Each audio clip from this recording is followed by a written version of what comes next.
Credit card കിട്ടുക എന്ന് പറഞ്ഞു കഴിഞ്ഞാൽ കാനഡ പോലത്തെ രാജ്യത്ത് അത്ര ബുദ്ധിമുട്ടുള്ള കാര്യമൊന്നുമല്ല. പക്ഷെ അത് റെസ്പോൺസിബിളി യൂസ് ചെയ്യുന്നുള്ളതാണ് ഏറ്റവും ഇമ്പോർട്ടൻ്റ് ആയിട്ടുള്ള കാര്യം. ഇവിടെ വാൾമാർട്ടിലൊക്കെ പെട്ടെന്ന് നമുക്ക് ക്രെഡിറ്റ് കാർഡ് കിട്ടും. അപ്പോൾ മൾട്ടിപ്പിൾ സ്റ്റോഴ്സിൽ പോയിട്ട് 3-4 അപ്ലൈ ചെയ്തു. അവസാനം എല്ലാം കൂടെ ഒരുമിച്ച് വന്നു. ഒന്ന് മാത്രം യൂസ് ചെയ്തിട്ട് ഞാൻ ഫീസ് എടുക്കാനൊക്കെ എന്നെ ഹെൽപ്പ് ചെയ്തു. പക്ഷെ ഞാൻ മൾട്ടിപ്പിൾ സ്ഥലങ്ങളിൽ പോയി അപ്ലൈ ചെയ്ത സമയത്ത് എൻ്റെ സ്കോർ പതിയെ കുറയുന്നുണ്ടായിരുന്നു. പല സ്ഥലങ്ങളിൽ അപ്ലൈ ചെയ്തതിനേക്കാൾ കൂടുതൽ വലിയൊരു മണ്ടത്തരം ഞാൻ ചെയ്തതെന്ന് വെച്ച് കഴിഞ്ഞാൽ, ഞാൻ നാട്ടിലെ വെക്കേഷനിൽ സ്റ്റക്ക് ചെയ്ത സമയത്ത് എൻ്റെ ക്രെഡിറ്റ് കാർഡിന് പേയ്മെൻ്റ് ആയിട്ട് ഞാൻ ഒരു ബൾക്ക് എമൗണ്ട് ഞാൻ ഒറ്റയടിക്ക് പേ ചെയ്തു. ചെറിയൊരു എമൗണ്ട് മാത്രമേ ബാലൻസ് ഉണ്ടായിരുന്നുള്ളൂ.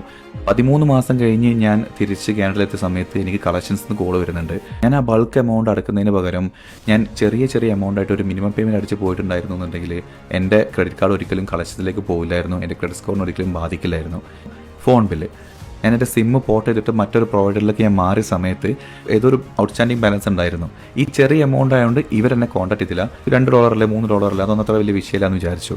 2-3 വർഷം കഴിഞ്ഞ സമയത്ത് വേറൊരു ആവശ്യത്തിനായിട്ട് എൻ്റെ ക്രെഡിറ്റ് പുൾ ചെയ്ത സമയത്ത് അത് എൻ്റെ സ്റ്റാറ്റസിൽ ഇത്രയും വർഷമായിട്ട് അടയ്ക്കാത്തൊരു പേയ്മെൻ്റ് ആയിട്ട് നിന്നുകൊണ്ട് തന്നെ എൻ്റെ ക്രെഡിറ്റ് സ്കോർ ഭയങ്കരമായിട്ട് ബാധിച്ചു. ഞാനിപ്പോൾ ഇത് ഇങ്ങനെ പറയാനുള്ളൊരു കാരണം, ഞാനിപ്പം കറൻറ്റ്ലി ഒരു ബാങ്കിങ് അഡ്വൈസർ ആയിട്ടാണ് ഞാൻ വർക്ക് ചെയ്യുന്നത്. ഞാൻ പേഴ്സണൽ ലൈഫിൽ എനിക്ക് വന്ന കുറച്ച് എക്സ്പീരിയൻസ് കൊണ്ട് ഞാൻ പഠിച്ചൊരു കാര്യമാണ്. കാനഡയിൽ നിന്നല്ല, ഏത് രാജ്യത്താണെന്നുണ്ടെങ്കിലും അത് ചെറിയ എമൗണ്ട് അല്ലെന്നൊക്കെ വിചാരിച്ച് നമ്മൾ ഒഴിവാക്കുകയാണെന്നുണ്ടെങ്കിൽ നിങ്ങളത് എങ്ങനെയൊക്കെ ബാധിക്കും എന്നുള്ളത് നിങ്ങൾ നല്ലോണം ആലോചിച്ചിരിക്കണം. അപ്പോൾ റെസ്പോൺസിബിളി യൂസ് ചെയ്യാൻ പറ്റുന്നുണ്ടെങ്കിൽ ഒരുപാട് ക്രെഡിറ്റ് കാർഡൊക്കെ അപ്ലൈ ചെയ്യാം. അല്ലാന്നുണ്ടെങ്കിൽ അധികം അപ്ലൈ ചെയ്യാൻ നിൽക്കരുത്, പണി പാളും.